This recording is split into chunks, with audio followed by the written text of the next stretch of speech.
Oh, great. Now I can't see anything that affirms what I really want in life. And I'm totally addicted to the chemicals of desperation.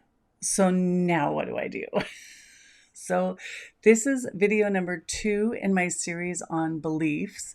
And if you have not watched video 1, I will, if I can figure out how, link it up here somewhere. But if not, look below in the description and the link will be there to video number 1, all about beliefs, because this one will make way more sense if you watch the first one. So, we're continuing on from video number 1, and we're going to go into, in video 1 we went what is a belief, and now we're going to look at how to recognize the beliefs as what our personal beliefs are. So our brains are always looking for evidence to confirm what it already knows. It's not looking for evidence to support some crazy new idea. That's not what it's designed for. It is designed for maximum efficiency and safety. So it is going to always look for what rings true that's already happened. So we also become addicted to the chemicals released when we're stressed, overwhelmed, anxious, and all of that. So why do we become addicted to those chemicals? Well, because we tend to experience those states more often than anything else, because nowadays we don't need to be chased by a bear to feel stress. We simply need to be stuck in traffic, or think that the deadline is looming for a project at work. It doesn't take that much to stress us out anymore, so we spend so much time in those states that we become addicted to the cocktail that our body is releasing. So, can you notice that? Can you feel that? The whole thought cycle is spinning us right back to where we began. So, we have an incident as a child, we attach a meaning, we keep thinking that meaning, our brain looks for affirmation or evidence to confirm it, and then we just get looped in that cycle. Plus, our body releases chemicals that also support that whole vicious cycle. Yeah, it's crazy. But we are a very efficient machine. So it is efficient. If you look at it from the point of view of it's doing what it's supposed to do, it does do that. The only chink in the armor is because of the meaning that our child self attached to a certain situation.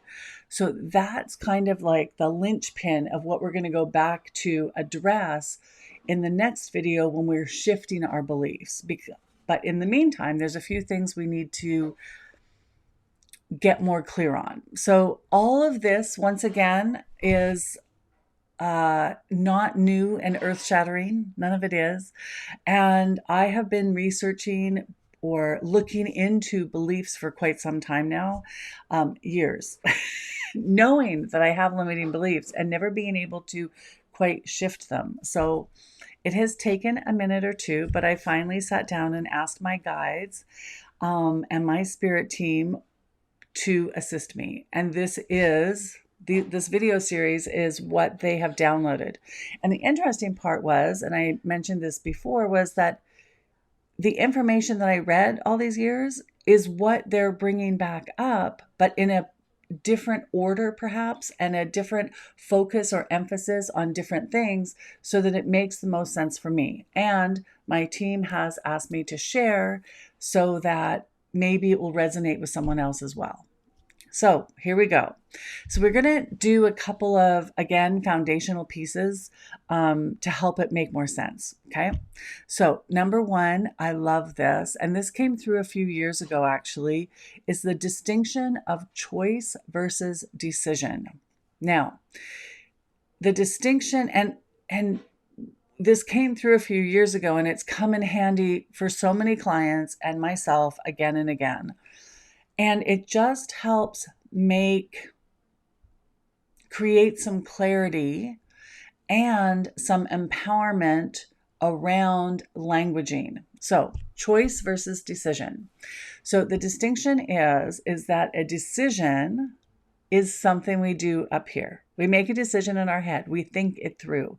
There is a pro-con list. There's a to-do list, and it's always based on outside circumstances.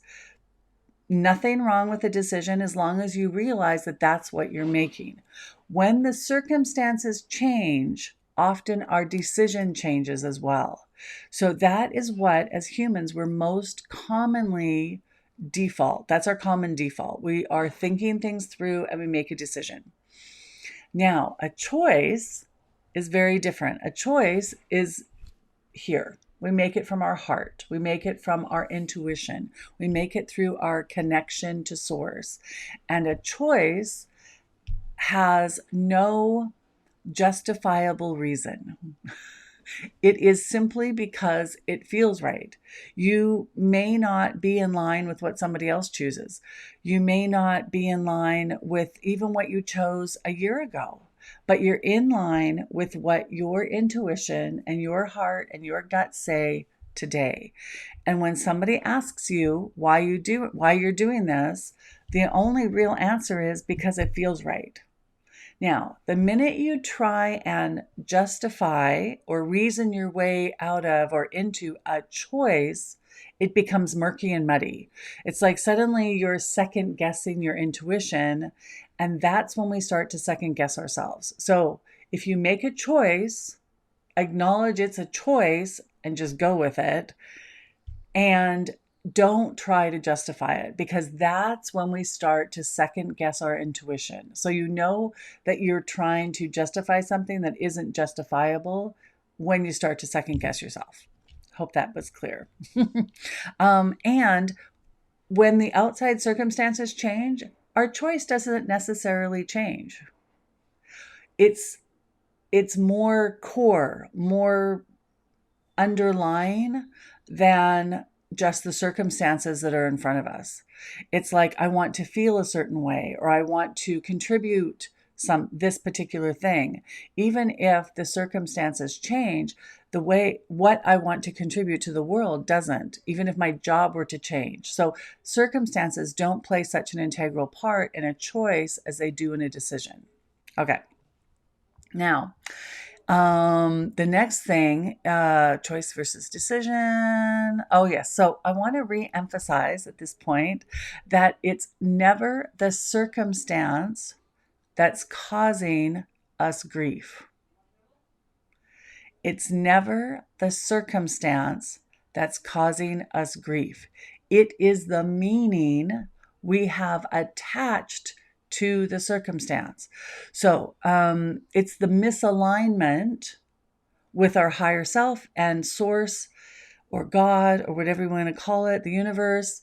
It's our misalignment with what your higher self thinks that's causing the discomfort, not the circumstance. So here's an example. If you're busy working away, maybe like today I'm doing a video and I'm doing some other things at my desk at home, and I get interrupted, it's not the interruption that I'm upset about. It's the meaning that I have attached to the interruption. So maybe the meaning I have attached to it is, this person is inconsiderate, or I'll never get everything done if I don't keep going and I'm not interrupted. Or maybe the meaning is that I have a very limited time and I have to hurry. So there's all kinds of meanings I could attach to it, but it's the meaning, not the circumstance, that we're upset with. So, and so it's never the circumstance that's causing the problem. It's always the meaning we're attaching to it. And of course, if you continue to attach a meaning to something similar, it becomes a belief. Okay, next foundational piece is all around fear.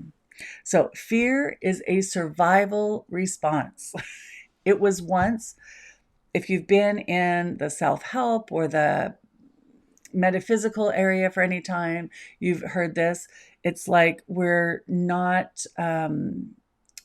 fear is a response, but nowadays it was, of course, very needed at one time. If you're being chased by a saber-toothed tiger or a bear or whatever, then fear was really good for us. And it created all kinds of reactions in our body for survival. So fear is a survival response. Now, limiting beliefs are all fear-based. So, however, we're not being chased by bears anymore. Well, most of us aren't. And as a child, danger was also embarrassment. It was because that's a survival instinct, because you want to be part of the tribe, you want to be part of the group so that you're not ostracized. And, survival alone was rare. So you wanted to always be part of the group, the community, the family. So even everything from embarrassment to I don't fit in, to all of those things. So all of those limiting beliefs are fear-based. And when we're in fear, it completely hijacks our ability to think, and it hijacks our intuition. We have no access to those. So we have no access to logic, and we have no access to our intuition or our higher self. So fear it dives us straight into fight, flight, or freeze.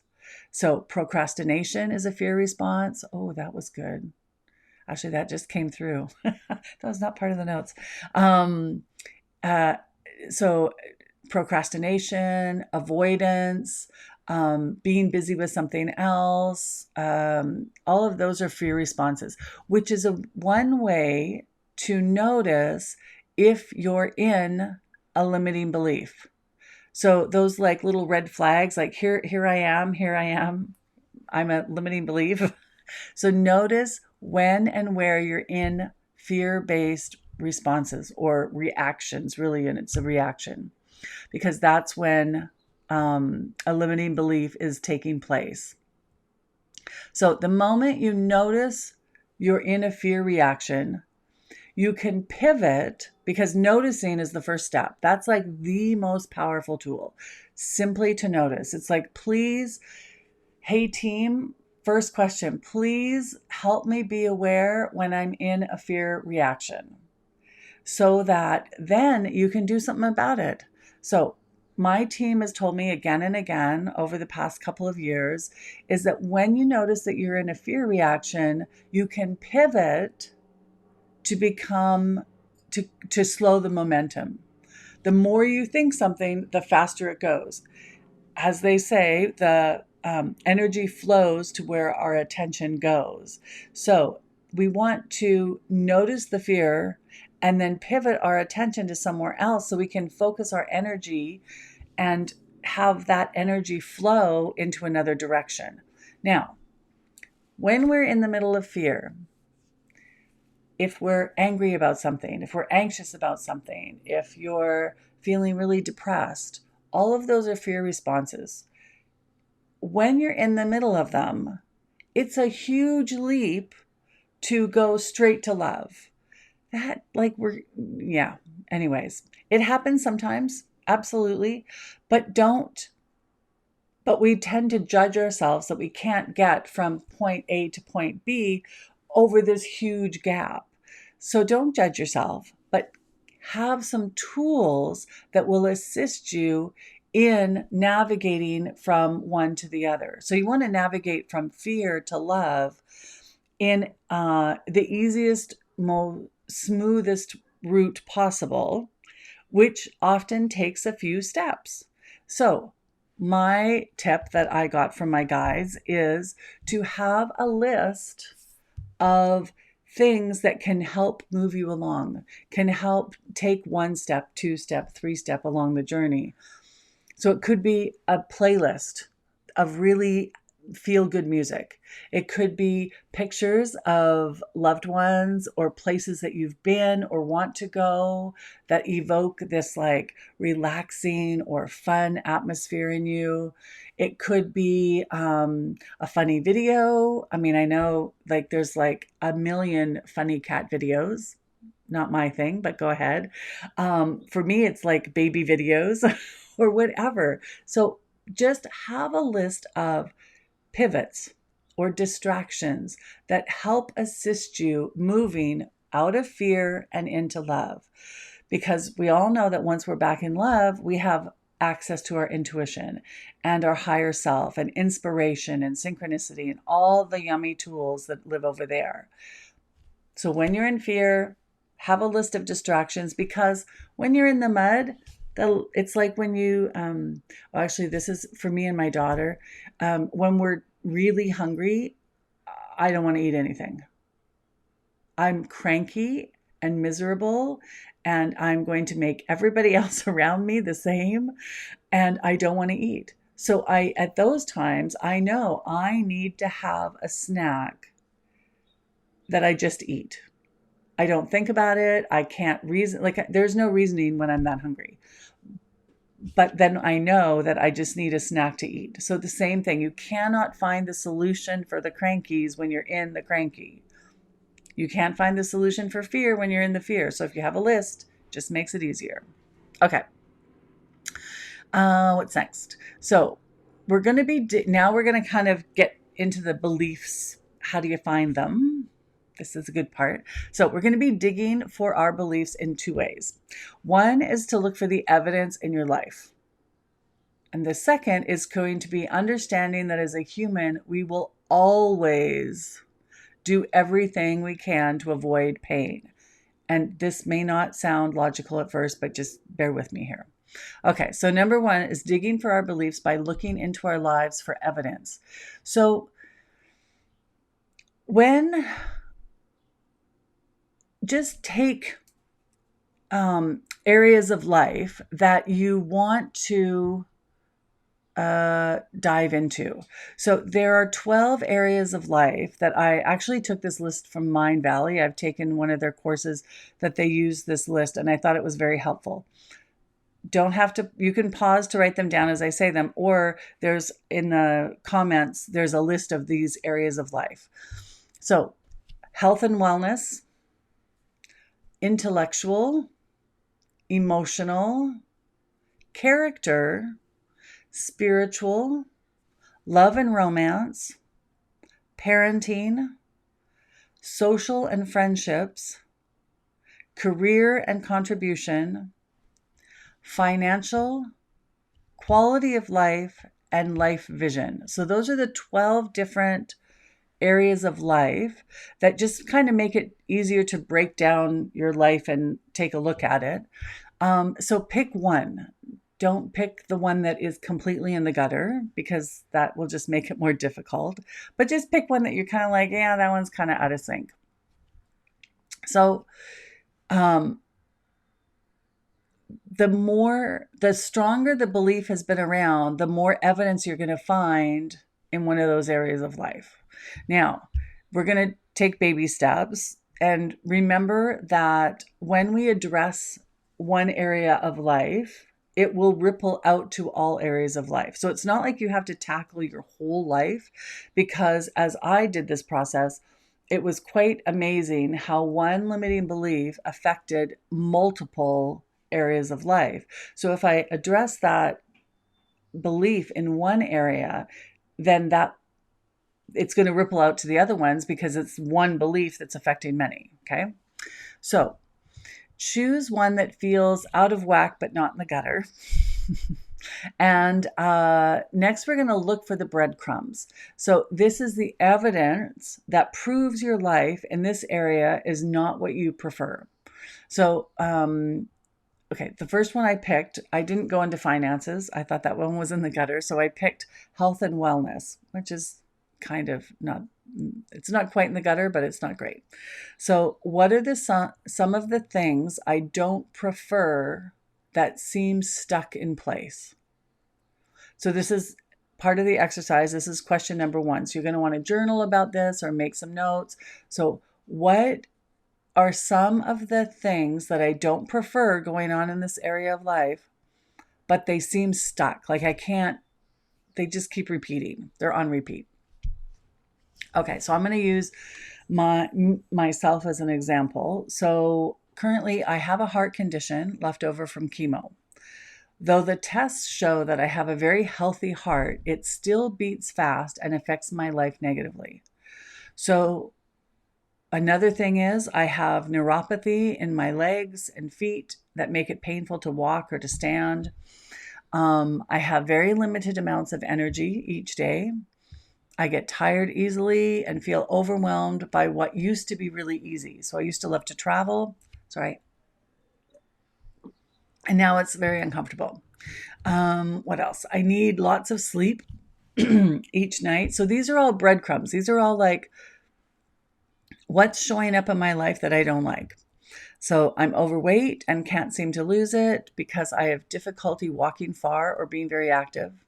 Travel is uncomfortable. I hate being dependent on others for so much.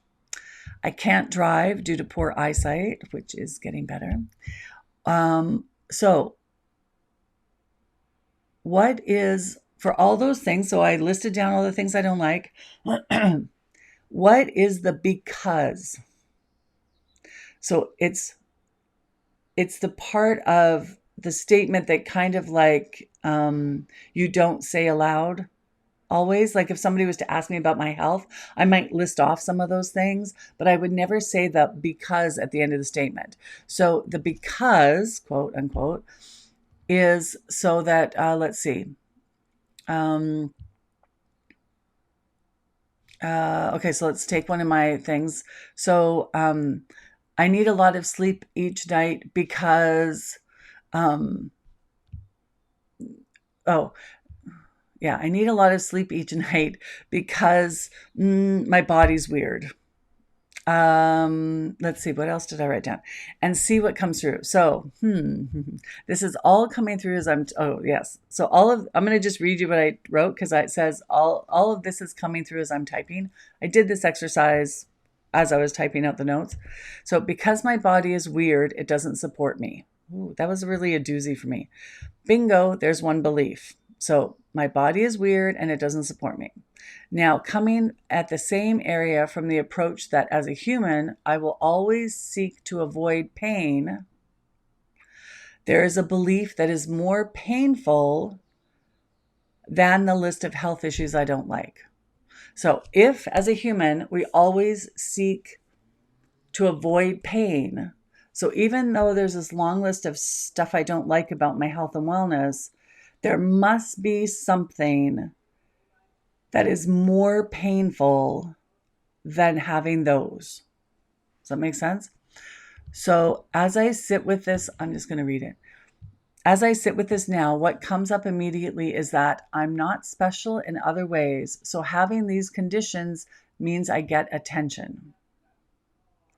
So that was quite the eye-opener for me. Being ignored would be worse and way more painful than having a heart condition or neuropathy. As much as I would like to be independent, if I was, then no one would pay attention to me. This is my way of gaining attention and feeling special. So that was definitely a buried belief. I'm not sure where it came from. That didn't come through immediately, like the incident when I was 4 or something.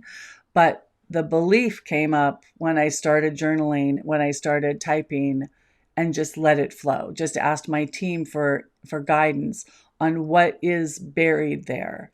But I needed a prompt to get there. Does that make sense?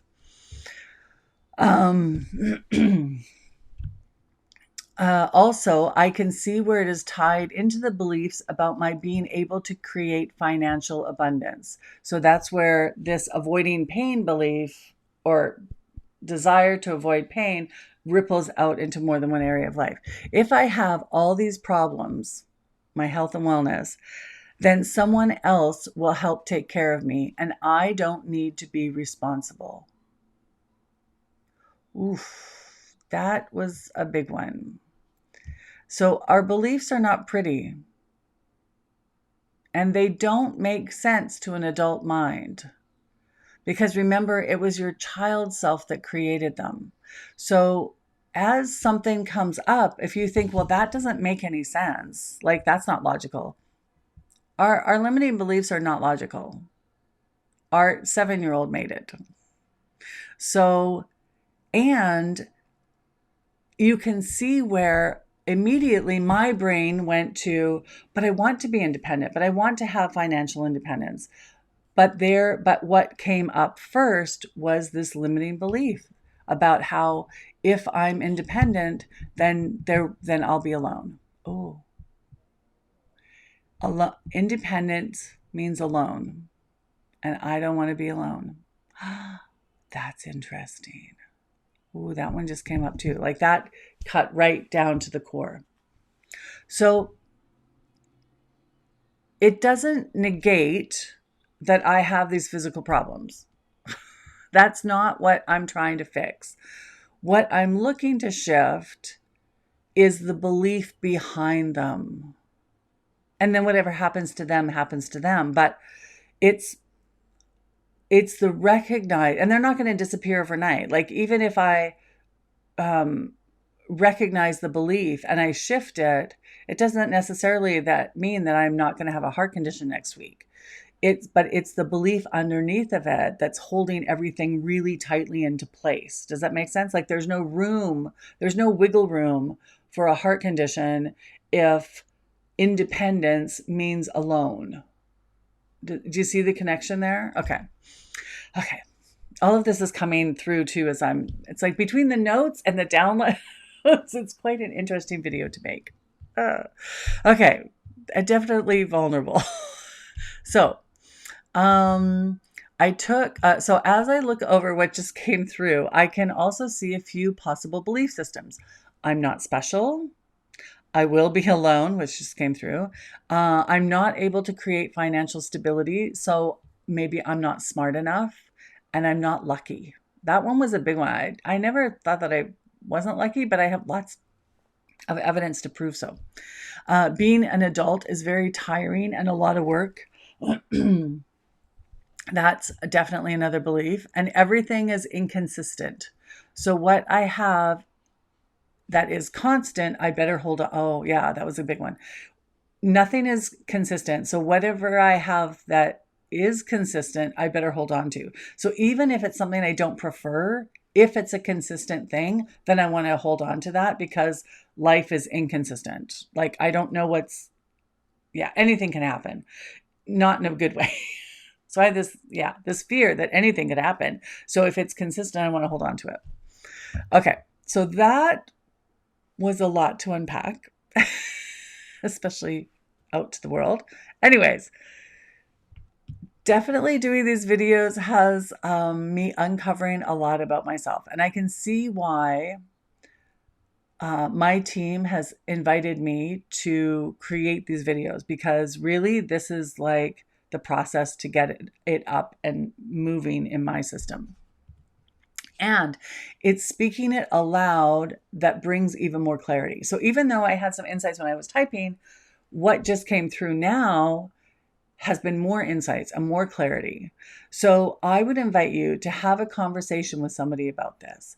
If you have a friend that is like-minded, or even just journal and then speak your journal aloud. There is something really different when we hear our voice aloud rather than in our head, because the voice in our head sounds the same as the belief itself. Like there's no difference. Do you know what I mean?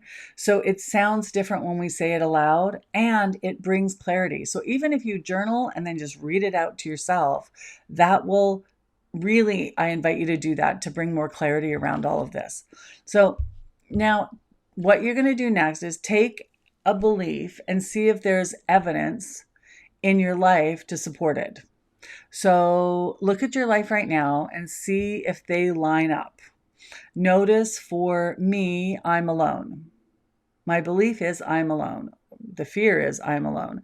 And I have proof for that. I've never kept a long-term romantic relationship. And if they didn't leave me, I found a reason to leave. That's clear.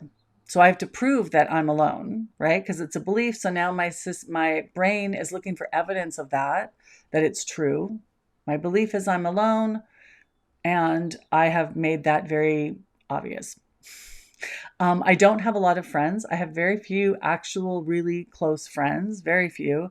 I have lots of people that I know and I love and I get along with, but almost I don't think I've ever had more than one truly good friend at a time. And I don't do the work to stay in constant contact.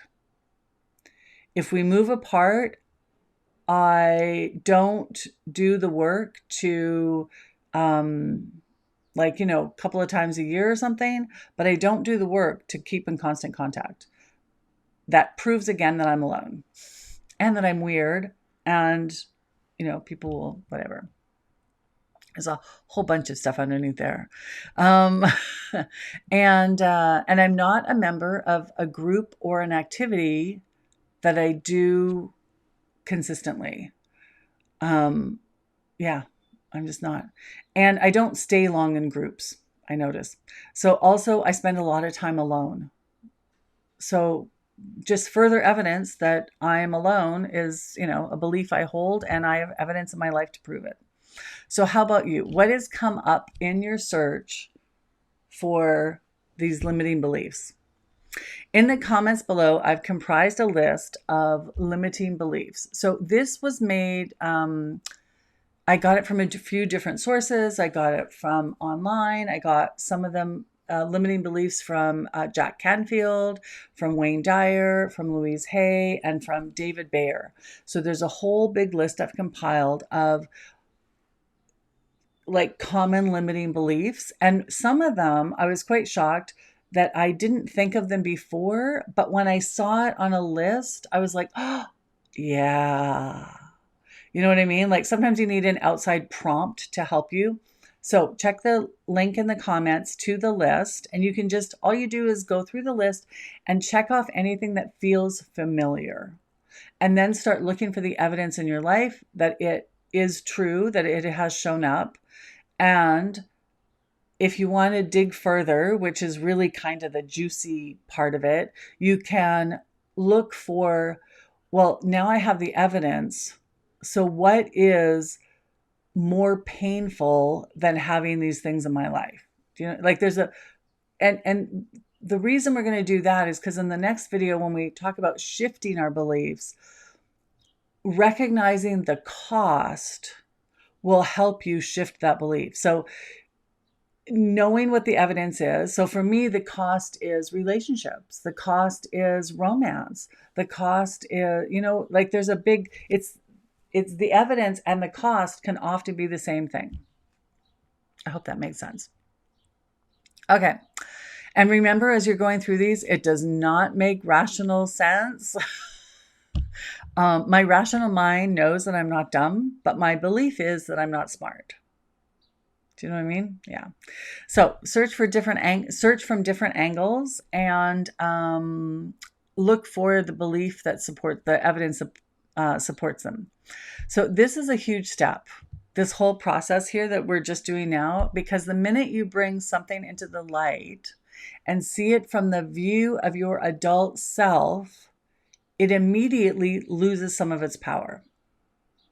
You can never not see it again. You know what I mean? It's kind of like those pictures where it's like two vases and then it's two faces, or a vase and two faces. You can never not see both once you see them. You will always be able to distinguish the two. Same with a limiting belief. When you bring it to the light, you can never not see it again. It might be in hindsight, or it might be the day after you do something and then you recognize that you did that. It was the driving force was the limiting belief, but you will never not see it again. Okay, so last thing here, I want to address the topic of, because I've had this come up, what if the universe put me in this position on purpose to learn a lesson, or they are using, say, like my ill health to guide me to a purpose that I was ignoring before? Now, I totally believe that the universe and our spirit team will use any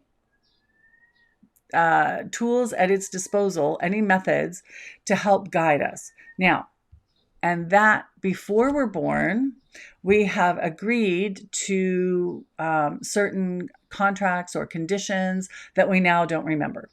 We said, okay, this lifetime, I'm going to do this. I agree that this is a lesson I wanted to learn, or this is an experience I want to have, which is more my belief. And I'm going to go down there, and this is like the fast track to that. So if this is the case, can I really change anything just by shifting my belief? You know what I mean? Like, what if poverty was my agreement this time? Who knows, right? So it's the thing is that what came through when I asked my team for an answer for this is that when we are connected to our higher self, you will always be in a position to have a broader perspective. If there is a reason that you are currently in a particular situation, the lesson or experience will become obvious, and you will easily see the steps that need to be taken to get the maximum benefit from the situation. So we'll take my health. So if, like I was, my eyesight. So I was going blind and until recently. And during that whole like 5-year period, as my vision got worse and worse and worse, the message that resounded again and again was, what are you worried about your sight for when you have perfect vision? So I knew I was being guided to focus on my intuition, on sharing my intuition, knowing and trusting my intuition rather than what I see in the world. Now, when I got that, like really got that, suddenly I got called for eye surgery and I got a new cornea in my left eye. And the surgery, the second surgery went perfect. The first surgery did not. And I needed to be in that situation to don't always trust what you see, but you can always trust your vision. My third eye, or my sixth sense. So I was guided to a broader perspective. And when I got it, the opportunities and synchronicities to now gain my eyesight were put into place. It's like I learned the lesson, or I got the insight and I really got it. So then the universe can go, great, that one's done. We can check that off the list. Now you can have your eyesight back. Now, will it always turn out that way? Maybe not. Who knows? As I'm going to dive into this, this inquiry, we'll find out. So they always encourage us to choose the feeling we desire rather than looking to transform the outside circumstances. So I wasn't looking, I had actually totally let go of trying to return my eyesight and simply aligned with, I have great vision.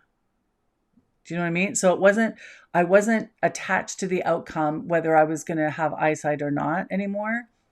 I just wasn't. I don't know why, but I gave up that connection. And then I was looking to I shifted my belief around intuition.